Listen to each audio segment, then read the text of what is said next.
Assalamualaikum warahmatullahi wabarakatuh, damai sejahtera, Om Swastiastu, Namo Buddhaya, salam kebajikan, rahayu untuk kita semua. Bapak Ibu guru hebat peserta program pendidikan guru penggerak di seluruh Nusantara, bertemu lagi dengan saya, Rosnawati CGP dari SMP Negeri 5 Liliriaja, Kabupaten Sopeng, Sulawesi Selatan. Tugas kali ini adalah modul 3.2a, 9 koneksi antar materi pemimpin dalam pengelolaan sumber daya. Yang dimaksud dengan pemimpin pembelajaran dalam pengelolaan sumber daya adalah guru sebagai pemimpin dalam pengelolaan sumber daya di sekolah, mampu untuk memaksimalkan potensi atau kekuatan yang ada di sekolah dengan pendekatan berbasis aset. Selalu berpikir positif, menggunakan kekuatan sebagai tumpuan berpikir, memfokuskan diri pada apa yang dimiliki, menjadikan kekurangan sebagai kekuatan untuk mencapai kesuksesan. Mampu merancang sebuah rencana perubahan dan melaksanakan rencana yang sudah diprogramkan.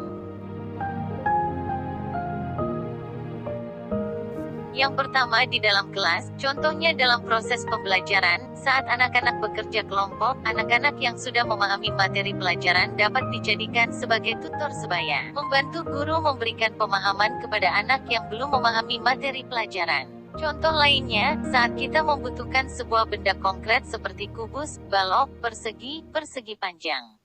Guru dapat menggunakan benda-benda yang ada di dalam kelas, seperti papan tulis, meja, upin, ruang kelas, dan lainnya. Yang kedua di sekolah, menjadikan lingkungan sekolah sebagai lingkungan yang nyaman dan menyenangkan untuk belajar. Contohnya membuat taman di halaman sekolah, membuat gazebo, membuat lahan untuk menanam berbagai jenis sayuran. Yang ketiga di masyarakat sekitar sekolah, menjalin silaturahim dengan warga masyarakat, empati terhadap masyarakat. Menjadikan sekolah kita sebagai tempat untuk mengembangkan diri anak-anak mereka, melibatkan orang tua untuk memantau perkembangan belajar anak didik kita.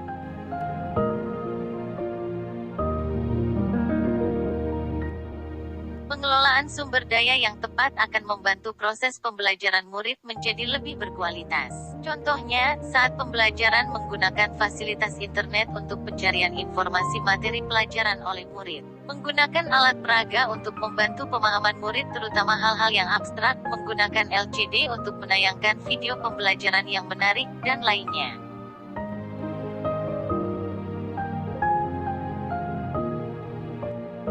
Hubungan materi pada modul pemimpin dalam pengelolaan sumber daya dengan materi pada modul-modul sebelumnya, sangat erat. Contohnya, yang pertama dengan modul 1.1. Filosofi Pendidikan Ki Hajar Dewantara yang mengatakan bahwa pendidikan itu adalah menuntun segala kekuatan kodrat yang ada pada anak-anak agar mereka dapat mencapai keselamatan dan kebahagiaan yang setinggi-tingginya baik sebagai manusia maupun anggota masyarakat. Hal ini menunjukkan bahwa memaksimalkan sumber daya kekuatan pada anak pada saat proses pembelajaran akan memberikan dampak pada hasil belajarnya. Dan tentunya akan memberikan kebahagiaan bagi anak dengan keberhasilannya dalam belajar.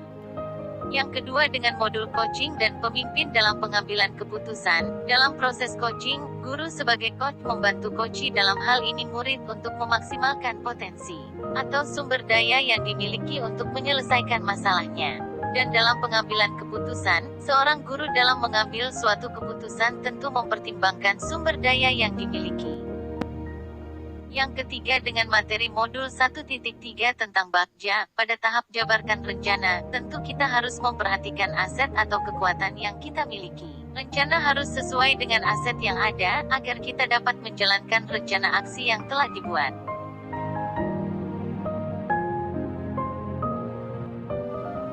Sebelumnya cara pandang saya tentang aset sekolah hanya terbatas pada sarana dan prasarana yang dapat dimanfaatkan dalam proses pembelajaran.